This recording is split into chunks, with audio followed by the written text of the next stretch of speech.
Don't play with powers you don't understand. Lisa's grandmother scolds her for scratching a symbol into her textbook for good luck. Lisa apologizes for snooping through her things. She just wanted to know more about the old village town and the stories of witches and cannibals that were burned alive or chased out. She heard her mother say her grandmother had come across several books written in an unknown language with strange symbols. Her grandmother warns her to stay away from her books. You can attract great misfortune to yourself and others. Lisa wants to laugh but doesn't. She was just messing around and doesn't really believe in all this superstitious nonsense. No such thing as witches and cannibals, Gran. I was just hoping for a little luck on my algebra test. No harm, no foul. Her grandmother tells her the symbol she sketched was the very one she had used long ago to turn a cannibal into a gnarled, twisted swamp tree covered in putrid black ooze. It's so ridiculous, Lisa wants to burst out laughing, but she contains herself as she listens to her tale of cannibals and missing children. When her grandmother finishes her story, Lisa hugs her and kisses her soft, wrinkled forehead. Don't worry, Gran.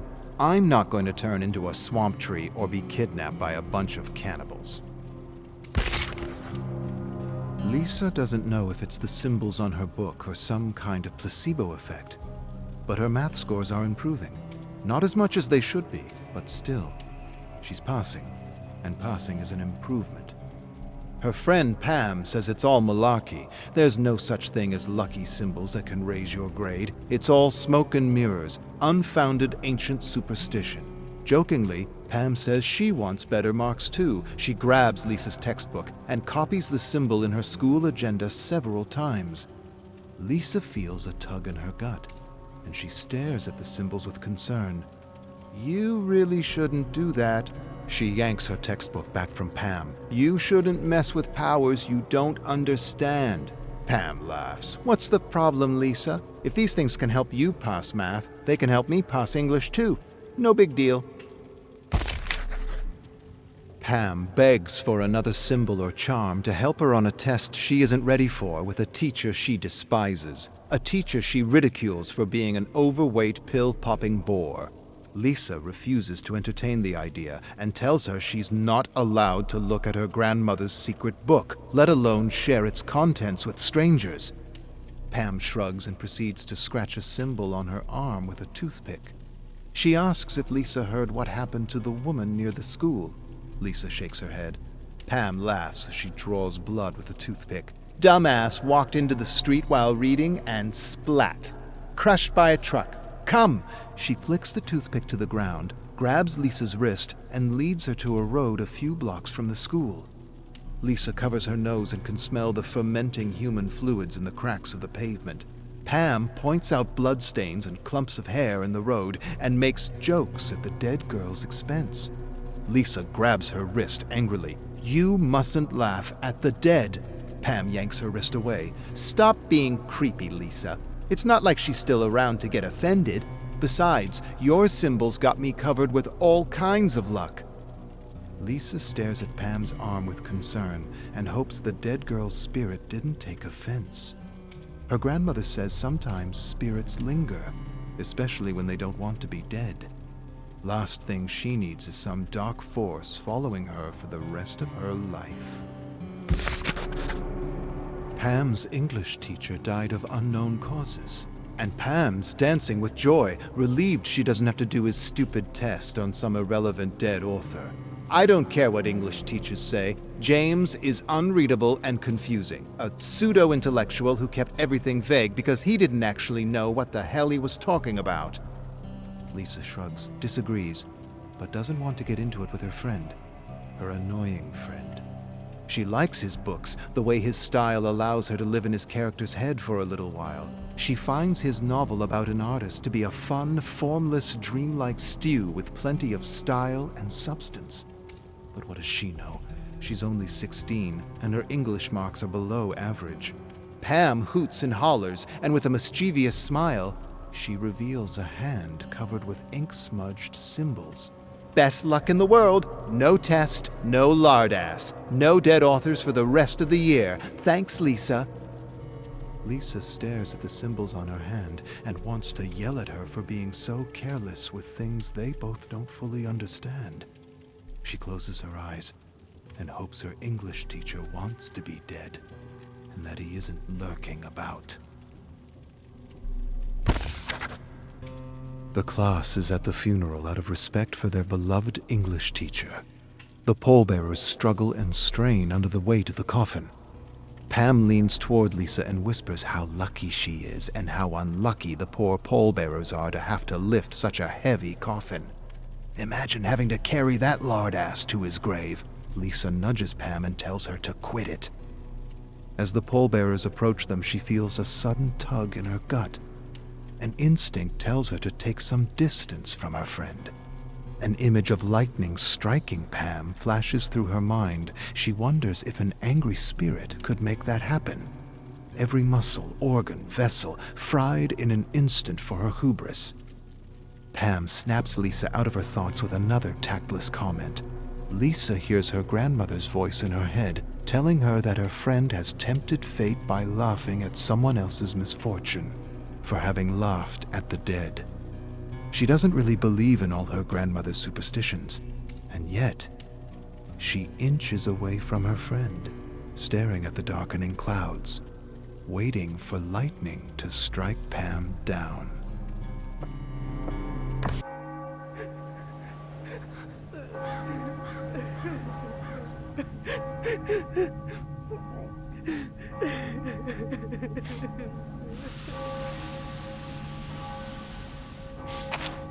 Hey.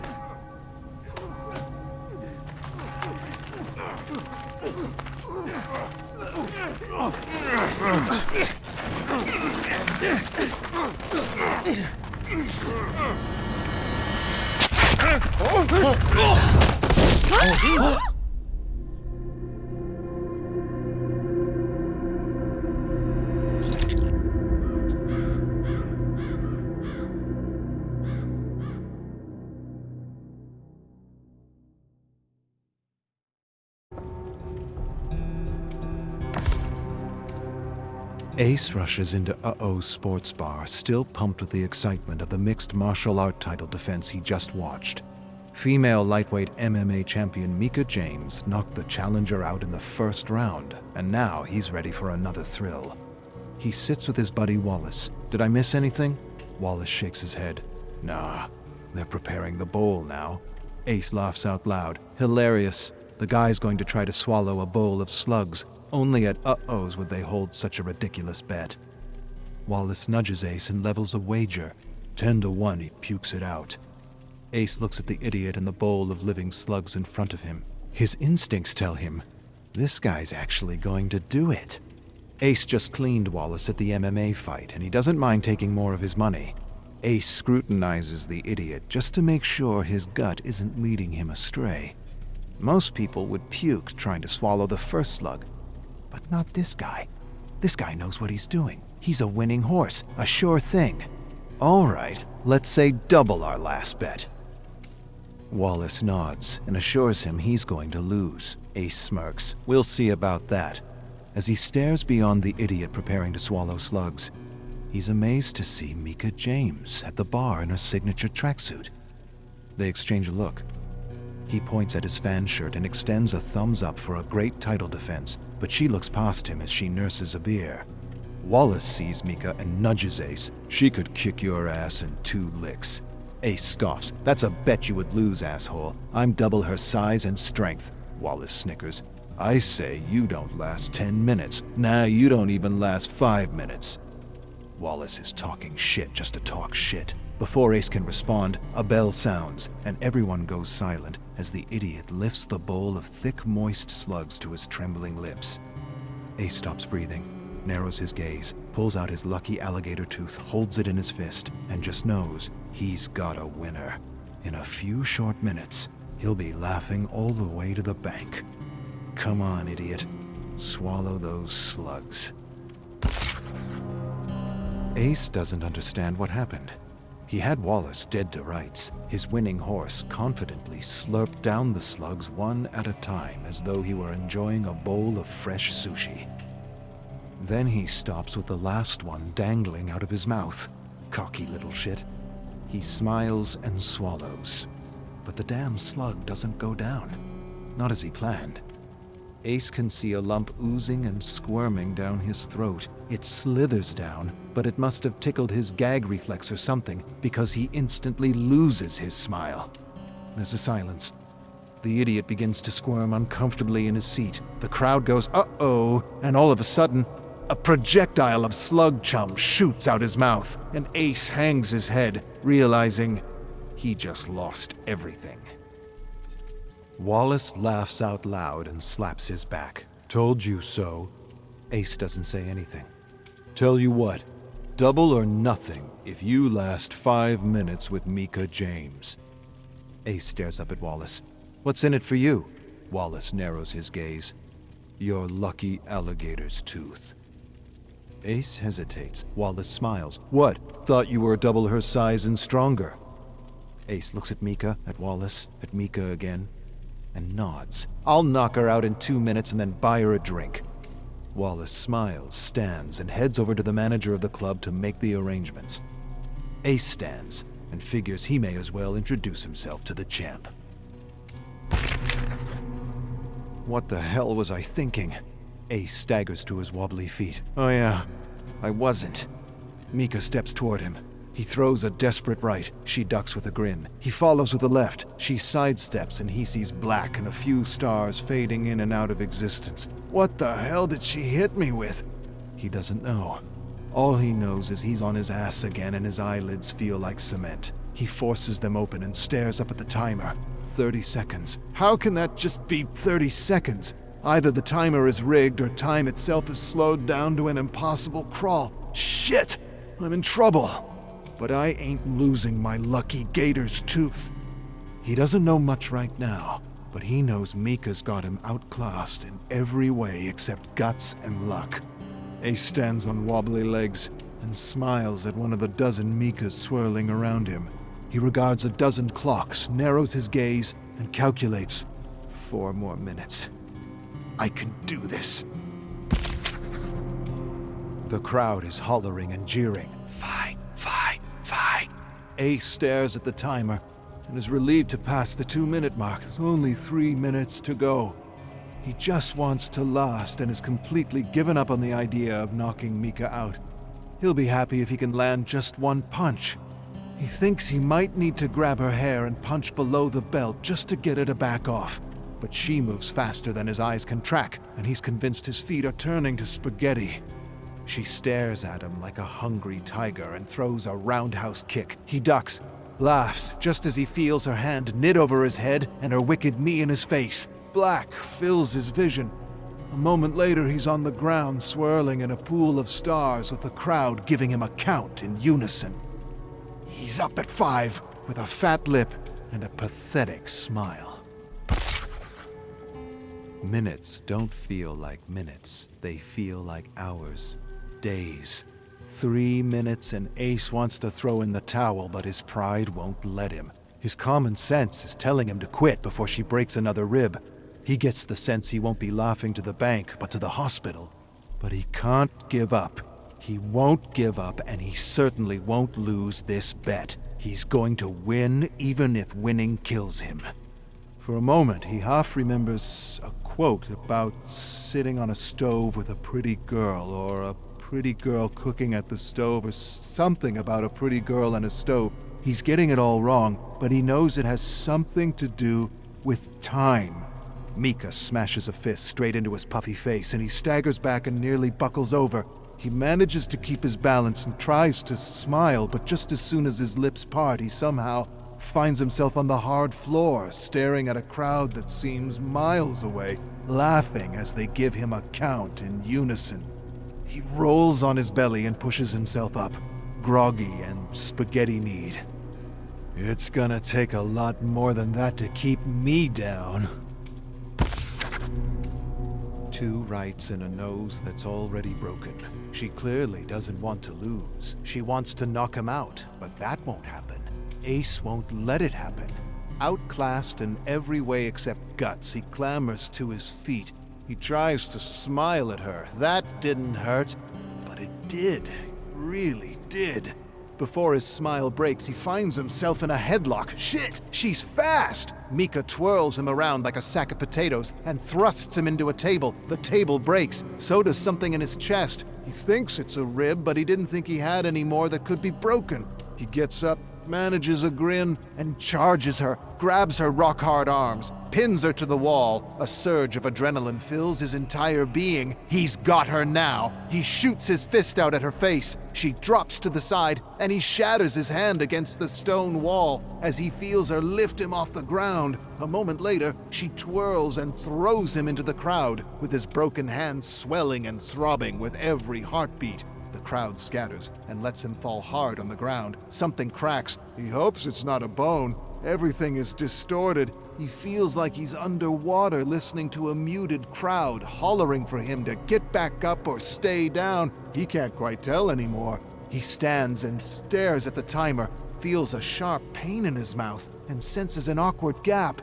My tooth! My fucking tooth! He looks around the floor and sees his front tooth lying in a glop of blood and saliva. It's still attached to the roots. He glances over the amused and entertained crowd and finds Wallace looking pale and frightened as Mika suddenly cuts through him like chaff. Ace dives under a table for refuge as Mika grabs him by the ankle and pulls him out. She lifts him over her head, twirls him, and breaks him against another table. He stands, turns to face her, shakes his head until he clears his vision. He lurches and throws a left at one of the three faces he sees. Mika ducks and delivers a slashing right hook to the body, then drops him with a devastating left hook. He rolls over on the ground, wheezing, feeling his jarred and jutting ribs. He probably should be dead. He doesn't even want to think about the hospital bill. Hospital? He doesn't need a hospital. He hasn't seen a doctor in 10 years and certainly doesn't need one now. His body can heal on its own. He pushes himself up but doesn't feel much below the waist. He shoots a weak punch with his good hand. Mika grabs his fist midair and crushes his fingers into a mangled mush. Mercilessly, she grabs his arm and pops his elbow. He screams with blood gurgling out of his mouth. She wants him down, even if it means killing him. Ace suddenly realizes Mika made her own bet. His entire body floods with endorphins as he wobbles around spinning floor. A glance at the timer reveals he's only got 20 seconds left. He's going to win, even if he loses every bone in his body. What more can this kitten do to me? He clambers back to his feet and smiles with blood gushing out of his mouth. She charges at him like a wildcat and is a whirlwind of devastating blows. He's hit 12 times and flattened with a wicked uppercut. The crowd is screaming and hollering for Mika to lay him out for good. But Ace won't lose his gator tooth, even if it cost him his real tooth. Seconds pass like minutes. The bell sounds. It's over. It's finally over. Ace collapses. Wallace stares down at him with a newfound respect and a wad of cash in his hands. Ace stares at the money and manages to mumble something. "You bastard, you bet on me?" Wallace pulls Ace up and hands him his tooth. "Put this in your mouth to keep the nerves moist. Keep them there until we reach the hospital." "That's one for the books, buddy." Ace shakes his head. "I'm good. Don't need a doctor." Wallace laughs. "Dude, you need a doctor, a dentist, and a fucking shrink."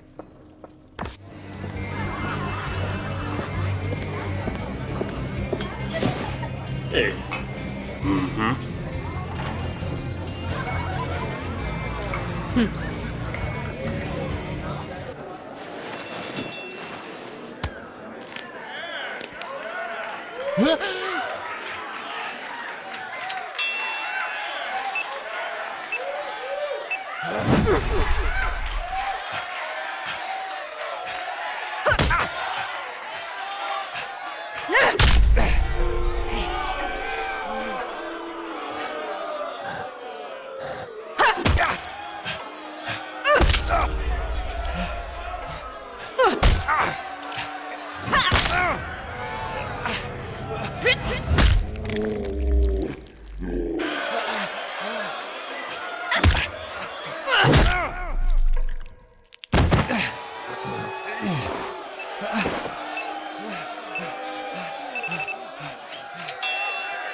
Slash tires?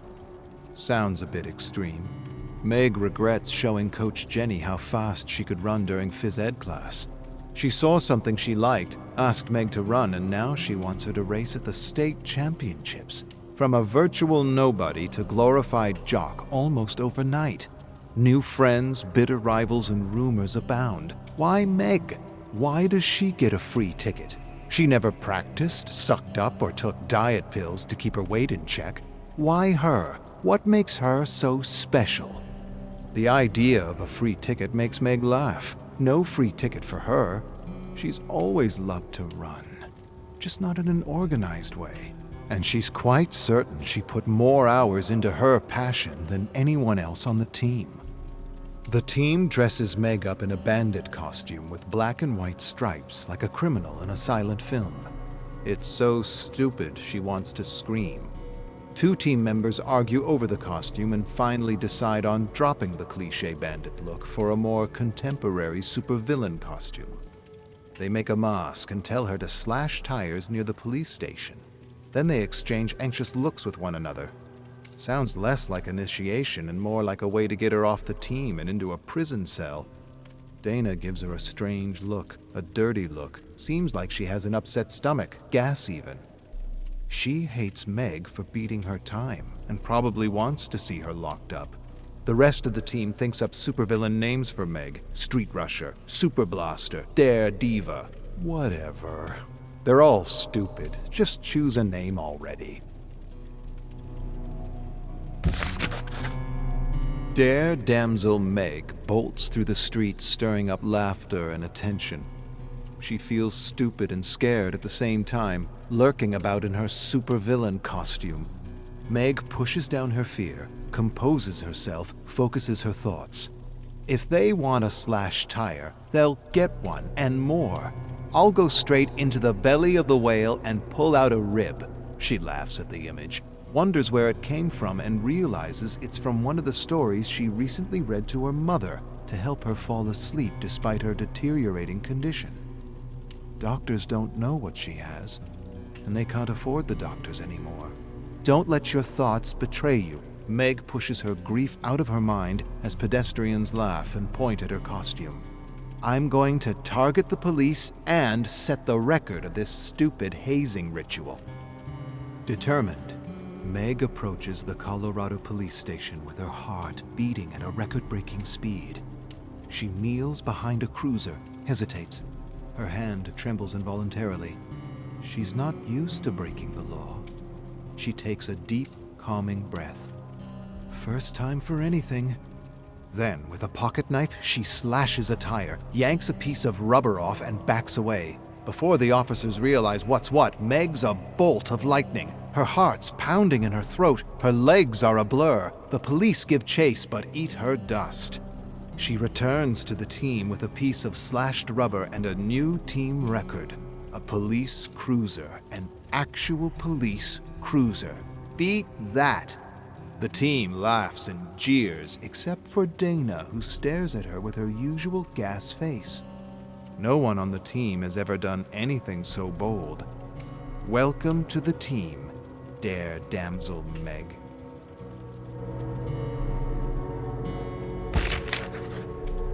Meg is the talk of the school, and she likes it.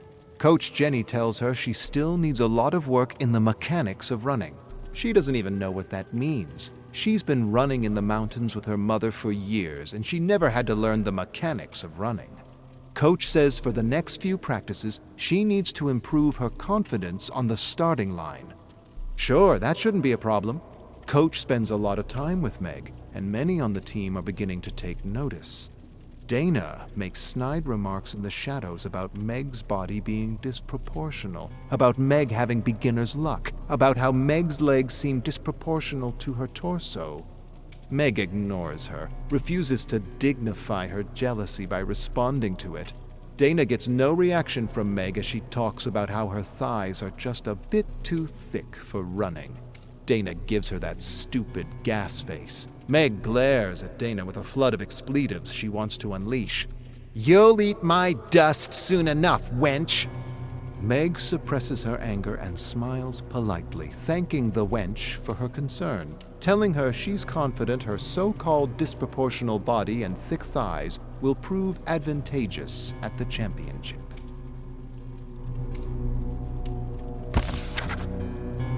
Meg begins her long walk home after an exhausting yet exhilarating practice. She holds her lucky piece of tire in her hand, though she doesn't really believe in luck. She hears her mom's voice rattle in her brain. "The only luck you get is the luck you make." Yet, the piece of tire kind of looks like a horseshoe. Coincidence? Probably. She admires her lucky slice of tire and starts when she hears a twig snap behind her. Before she realizes what's happening, she's thrust to the ground by a shadowy figure who stomps on her ankle. Terrible pain shoots up her spine, and she screams for help as the shadow bolts away. Meg screams in agony as she desperately scrambles to her feet. As soon as her wounded foot touches the ground, another sharp pain rushes through her like wildfire, and she collapses. She closes her eyes, gathers herself, suppresses her pain, and reaches around for something, anything, to support her weight. A moment later, she grabs a thick, gnarled branch and shrieks as she forces herself to stand. Every step home is like a hammer smashing at her ankle. The doctor tells Meg her foot is fractured in several places and she should probably stay off it until it heals. She shambles out of the office on crutches with her mother by her side. Meg can sense she's worried about her and how she's to settle the bill without insurance. They drive home in silence. "Mom, I'm sorry." Meg breaks the silence. Her mother shakes her head. "Don't apologize, Meg. There's no need for that. I'm just glad you're okay. Could have been a lot worse." Meg nods and replays the assault over and over again in her mind. The push, the kick, the stomping. Nothing about what happened makes sense. The perpetrator didn't mug or try to steal anything from her. Meg's mother breaks the silence and asks if she remembers anything about the man since they spoke to the police. Meg shakes her head. "I'm not even sure it was a man." Meg confides in her mother at the kitchen table. She's convinced Dana arranged for someone to wound her to discourage her from running. Anger overwhelms her and she says things she wouldn't normally say. "I want her dead. I want to crush her like a bug. I want her to burn in fucking hell. I would have won that race." Her mother listens to her without judgment and waits for her to calm down. "You're very upset and I understand, but don't. Don't stoop to her level. Don't let her turn you into what you're not. You want revenge? Best revenge is success. Let her know you're the best, even at your worst, and that will be her worst freckin' hell." Meg narrows her eyes on her mother. Her mother squeezes her hand. "If you think you're beaten, you are. If you think you can't, you can't. Life's battles aren't won with speed and strength, but mind and will." Tears fill Meg's eyes, not because of her mother's advice, but because she knows her mother's days are numbered, and this is probably one of their last be-positive pep talks. Her mother hands over a box she pulls from under the table.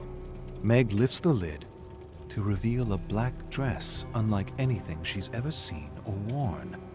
Before she can say anything, her mother laughs. "Not only will you win, but you'll be the jewel of the after party." Meg feels a lump growing in her throat. "Don't lose all your strength focusing on the negative." Her mother used to be a competitive tennis player. All Meg heard growing up was stories about Billie Jean King. Meg waits for the listen-to-win pep talk she's heard so many times she's lost count. Her mother relates how she would listen to a radio broadcast of King's game to steer her mind away from fear and negativity. fill your brain with success so there's no room for anything else. She's prepared a special mix for Meg on her pod. Meg takes the pod and stares at it a moment. A long moment. Then she leaps across the table and embraces her mother and never wants to let go. Meg listens to a radio broadcast as she enters school. Fastest runner ever. The Buckeye Bullet taking the gold at the Olympics despite every mental and physical obstacle leveled against him. She listens to the same broadcast over and over again. Fill your head with wind so there's no room for fear or doubt. Coach approaches Meg as she puts her pod down beside her. I heard a nasty rumor that Dana may have had something to do with your leg, and I've decided to pull her from the race. Meg shakes her head. Please, don't do that. I'm going to beat her, Coach, and I'm going to win. Coach's eyes widen. You're going to do what? You didn't just say you're going to win. You're not actually thinking of running on that foot. Meg hesitates, then lies. Doctor says it's fine and that it's just a little bruised. Coach touches the foot. Meg shrieks. She gives Meg a skeptical look, sighs, says nothing else, and leaves. Dare damsel Meg grabs her pod, raises the volume of the broadcast, and fills her mind with greatness as the Buckeye Bullet makes the dictator eat his dust.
The boy holds his lucky bell and stares out into the growing dusk.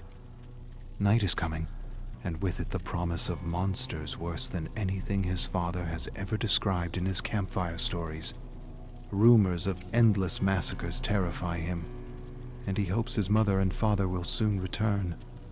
They heard a radio broadcast promising safety to those in hiding, and they left with others to investigate. He spent the whole day staring at the dirt road leading out of the village, waiting for them to return.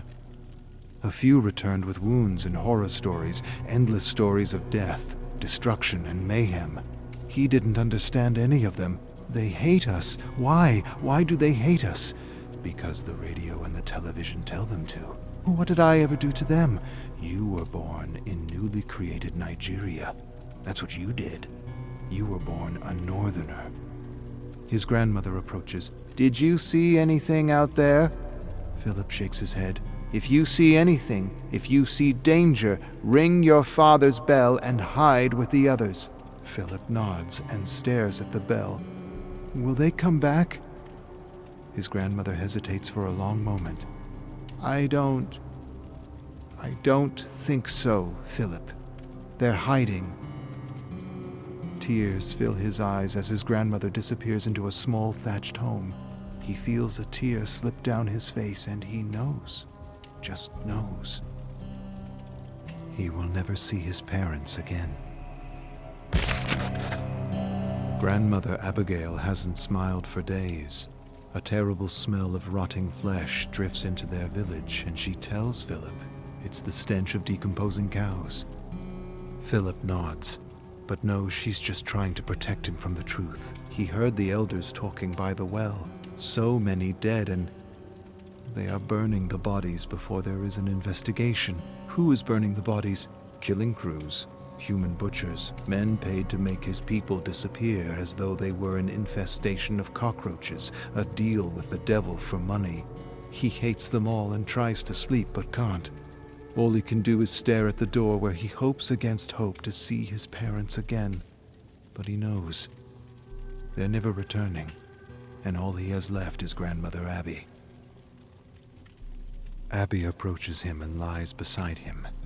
He leans his head against her and closes his eyes and cries. He hears her open her mouth to say something, but no words come out. He opens his eyes, and she's crying silently. Before he can say anything, a bell rings. Her face grows hard as she grabs him by the wrist and leads him outside to a hatch. A moment later, they're underground, with the muted sounds of slaughter vibrating through the ground. He squirms in Abby's embrace. She holds him tighter and tighter as cries and shrieks swell into an unbearable pandemonium. He never realized humans could emit such sounds, and it's all he can do not to scream himself. He squirms, and Abby covers his mouth, just in case.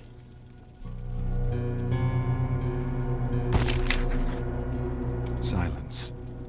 Horrible, gut-wrenching silence. Philip shifts uncomfortably in their makeshift bunker and listens for something. Anything. Abby nudges him. "Let's see your math skills, Philip." Math? She's trying to distract him from the hell outside. 6 plus 24 minus 8. He works it out. 22. She smiles and nods. She levels another challenge and another. He answers, with growing tears in his eyes. She touches his face. "Don't think about what is happening outside. Listen to my words and play the game." He nods and tries his best to work out her challenges, but he can't help but think about his mother, his father. They said math would strengthen his brain, make him good in school, give him all kinds of opportunities his father never had. His father, he'll never do math with him again, never play chess with him again, or hear his stories. And why? Because of men who take money to do the devil's work. Abby nudges him. Philip asks her to repeat the challenge, just as the cry of a toddler rips through the silence. He instantly looks to his grandmother. Her eyes go wide as she stands and approaches the ladder. Philip runs to her and grabs her hand. "Don't go, please, please." She hesitates, staring at the hatch above. "I cannot leave the boy out there alone." Philip nods and wants to hold her soft, wrinkled hand forever, but he lets go and watches her as she bravely ascends the ladder and disappears into the scorching day. Hours? Days? Weeks? He's not sure how much time has passed. His eyes never left the hatch as he repeated countless math problems in his mind to avoid facing the truth that she has disappeared with the rest of his people. He hears her voice, her laugh, her sighs. He wants to see her again. He wants to see his parents, his friends and neighbors. He wants to see them all. But he knows his life will never be the same again, and he would rather be dead than live without them. He closes his eyes and descends into the cool night. The smell of rotting humanity instantly assaults his senses, reminds him of roadkill left in the sun for days, only worse. He searches the moonlight ground and soon finds his father's bell by the charred remains of a body. What happened? You were supposed to keep a lookout. You were supposed to warn us. He takes the bell and cries out for his grandmother in a raspy whisper. But the whisper turns into an endless scream. He screams until he loses his voice, and all that answers back is the deafening silence of the cold, indifferent night. He falls to his knees, taps his bell with his finger, and wishes he could just disappear from this living nightmare. Village to village, it's always the same scene. Death and destruction. Burnt cars, homes, and bodies. His people disappearing in a seemingly endless mixture of fog and smoke. He can't move anymore. He doesn't have the strength or will. The smoke stings his eyes. The stench makes him want to retch with every inhale. But most of all, he can't take the silence. the horrible silence, the oppressive, dreadful, indifferent silence. He stops and sits by a tree with a vulture hovering close to him, waiting for him to die. This one wants its meat fresh, raw, not burnt or doused in kerosene. He closes his eyes for a moment and drifts away, far away. But soon he hears a voice like his mother's. He opens his eyes to see a woman and several muddied children staring at him. The mother extends an open hand. "You must come with me." Philip doesn't answer. He can't answer. There's no warmth or wetness in his mouth. His throat is like sand. His eyes are like tar. The woman hands him a flask, and he drinks as though he's never had water before. She tells him her name is Funanya, and that he should come with her. "I don't want to run anymore. I want to die." The mother keeps her hand extended, "And that is why you must live. You must live to tell others what happened, to bear witness." Philip stares beyond the woman and fixes his gaze on one boy and two girls. He takes Funanya's hand, and together they trudge into the thick smoke and fog, refusing to be disappeared. Philip enters a home that's been ransacked by killing crews. There's blood splatter on the wall and a dark, familiar stench. Philip doesn't want to think about what happened to the owners. For a moment he sees his mother approaching him, but then she disappears to reveal Funanya. She approaches Philip with some salvaged school supplies. Sometimes drawing helps get your mind off things. Philip shakes his head. He doesn't want to draw, and he doesn't want to do math. He doesn't want to do anything but wake up from this terrible nightmare. He stares at the other boy, Amika, as he draws a picture of his village. He has a dozen colors to choose from, but he only uses black. Funanya doesn't understand why, but none of the colors appeal to him. It's as though he stopped seeing color. Philip stares at the picture of the colorless village and steps outside where Nikki and Chica keep watch. He shows them his father's lucky bell, though he's not sure it's so lucky anymore. He hands it to Nikki, explains she should ring it if she sees anything. "I hate the smell of kerosene." Funanya nods and agrees with Philip. It's not the kerosene, but everything else attached to it. Nikki looks at Funanya and asks why the crews are burning everything. Funanya doesn't answer, and maybe she doesn't know. Philip turns to her. "They are burning evidence." Nikki and Chica look to Funanya, and she nods. Philip hears his grandmother's voice. "Death plus destruction equals good business for devils disguised as humans." Philip grinds his teeth and answers the disembodied voice. "They should all be killed. Those who pay for murder and those who profit from murder." Funanya stares at him. "Philip, don't say such things. They are trying to take our humanity from us, and that is the one thing they cannot have unless we give it to them." Philip feels his face harden. "I don't want a sermon. I want my family back. I want them to pay for what they did." Funanya puts a hand on his shoulder. "Pray to the angel of mercy that we survive so that we may bear witness." Philip stares past her at the growing night. "I'd rather pray to the angel of death and watch them suffer. Forgive and be forgiven? I can't. I hate them. How can they take money to do such things? There will be justice, Philip. They will not get away with their crimes." Philip doesn't say anything. He doesn't say anything because, like his father, he believes that those with money, those who can afford killing crews and the quantities of kerosene required to burn humans by the thousands, can get away with any crime they choose to commit, even mass murder. She can pray for mercy all she likes. He'd rather pray for vengeance. Those who profit from murder are worse than animals. He can't get the idea out of his head that people would do such dreadful things for money. If he survives this, if he escapes this scorching hell, he'll have his revenge. He can't help but share his dark thoughts with Funanya, who says that an eye for an eye is not the way, that an eye for an eye would make the whole world go blind and plunge us all into infinite night. The world go blind? The world is already blind to what is happening to him and his people. To hell with the world. The world doesn't care. All this unrest and destruction was meant to happen. It was a mathematical formula to divide and conquer and rob his country of its beloved resources. He heard the elders say this 100 times. Funanya gives him more wise words from dead leaders, and he stops talking about revenge. For a moment, he thinks that maybe she's right. Maybe revenge is not the solution. Maybe the world will one day wake up from its slumbering indifference and help his people. Nicky hands Philip back his bell in the dark night. It's his turn to watch for killing crews, but he hasn't slept in days and his eyelids are stones.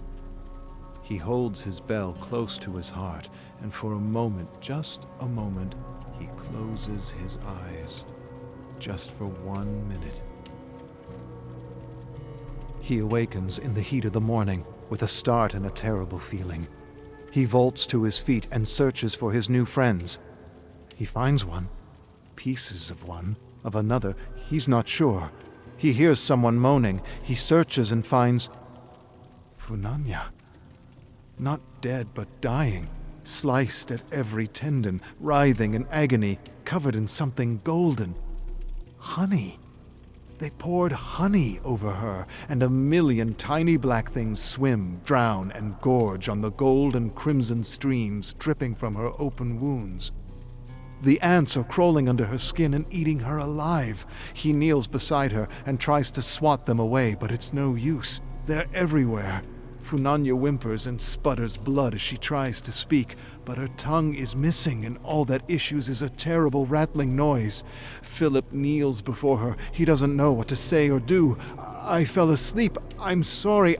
So sorry. But sorry doesn't put her back together again. Sorry doesn't get rid of the ants or bring back the children she was protecting. She barely scratches something with her finger in the dirt. I forgive. Philip stares at the words for a long moment. Silent tears fall as he raises his hand in front of her face. She closes her eyes and waits for her suffering to end. He doesn't want to do it, but he has to. He knows he has to.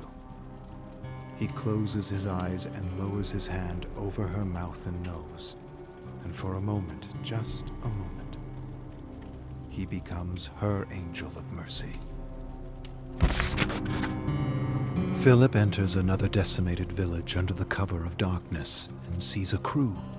A killing crew. Maybe the very ones who killed his guardian. Maybe the very ones who killed his grandmother. His parents. No hell is good enough for these demons who would take money to disappear people. They're cooking something by a fire, laughing and making jokes at the expense of those they butchered. They talk about his people as though they were animals. No, less than animals. No one takes pride or ridicules the animals they slaughter. He's never seen anything like it. Dogs without humanity, that's what they are. Dogs. Rabid dogs, nothing less, nothing more. Something ancient tugs at him. He feels darkness like a tendril from another world take hold of his young, innocent heart, not young or innocent anymore. He hears Funanya's voice. Forgive and be forgiven. But he doesn't want to forgive, and he doesn't want to be forgiven. He wants them to suffer like they made his people suffer. He wants them to suffer for taking everything from him. He hears his grandmother's voice trying to distract him from his dark thoughts of revenge with infinite math problems. But over her voice is the raging, maddening heartbeat of his hate.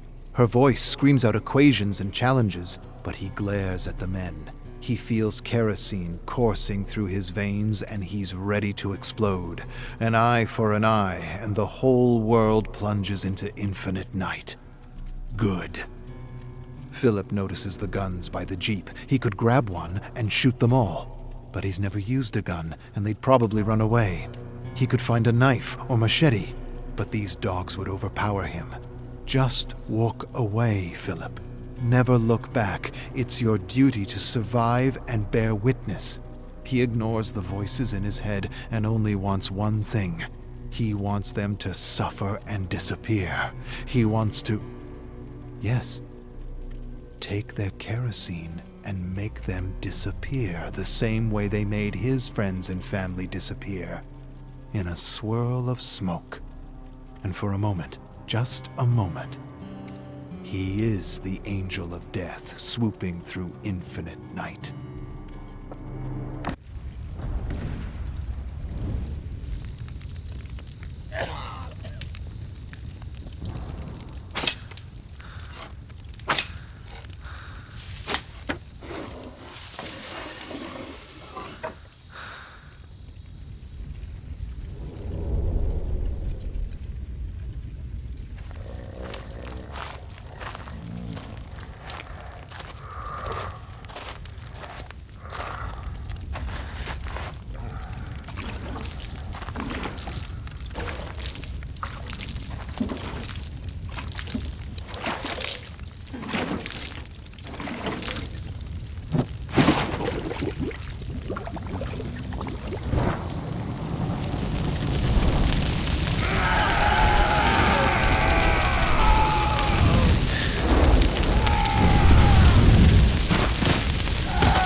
Arcus, 984.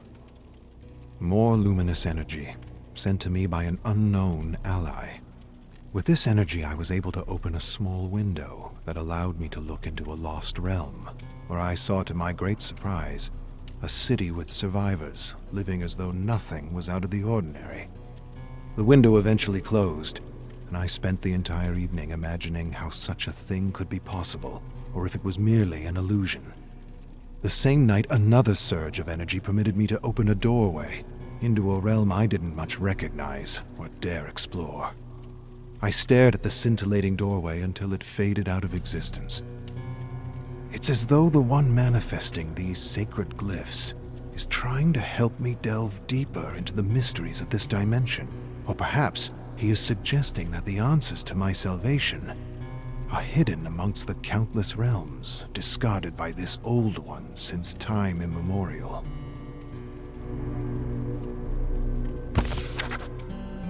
Arcus, 985. Instead of reading aloud in my usual way, I clambered to the roof of my tower and conjured a fire and a radio to listen to some ghost stories from a half-remembered radio serial from Terra Dark. Without a doubt, listening to these stories has proven to be the best way to pass the time, especially when you've got endless voices clattering in your head, bringing you down with their endless agonies and anxieties. Later, I used the Aurus to manifest the storyteller to read his stories like he had done for his weekly podcast. He was composed of ever-moving black fog, and I suspect that one day I'll actually be able to recreate a more realistic person to listen to, or perhaps even engage with in something that resembles a conversation. Listening to the storyteller and hearing familiar expressions, I am wondering, how do I keep myself out of my own creations? The memories I attempt to record as fast as I experience them prove one thing to me.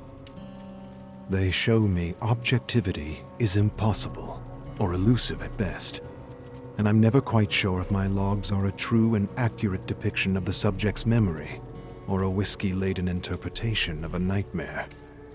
To add to my frustrations, I have recently noticed other voices have made their way into my notes, other interpretations, other thought patterns from people whose memories I've likely spent too much time reliving.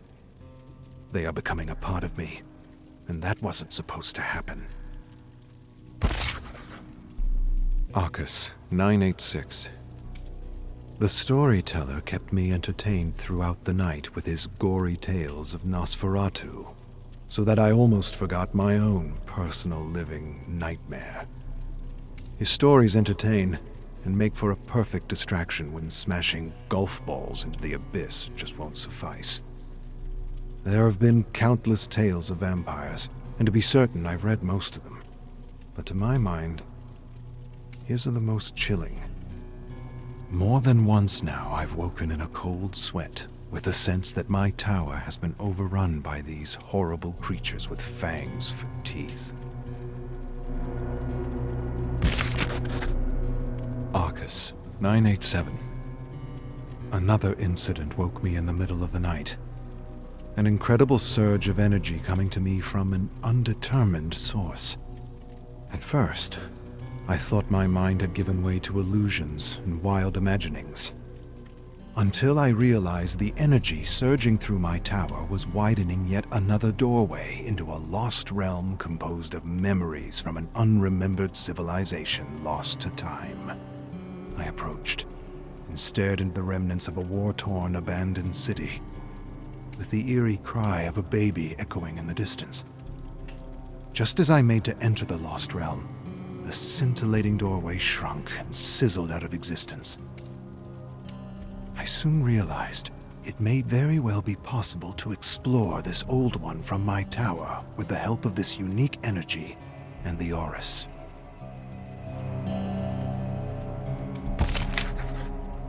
Arcus 5736. I have seen into the heart of this old one, and have seen things no mortal eyes should see. Things that simultaneously perplex my mind and burden my conscience. With mysterious help, I have ripped open reality, searched deep within countless rifts, and seen everything tumble helplessly toward chaos and entropy, toward death and madness. And for the briefest moment, I had the ridiculous thought that the mysterious ally helping me could very well be the entity, playing its game with me, toying with me as a cat does a mouse before the claw rips the tiny jugular out. Staring out into the endless abyss of black fog, I thought that this prison could very well be another form of trial, disguised and designed to feast on all the psychic energies derived from alienation, boredom, and all those bouts of unremembered insanity. I can't help but feel millions of invisible hooks in my heart, and millions of unseen eyes all around me, watching me, waiting for me to tumble toward chaos and madness like everything else, waiting for my mind to turn against itself. This bastard of an old one wants me to kill myself, I am sure of it, or maybe I already have, and maybe I will again, and again, and again.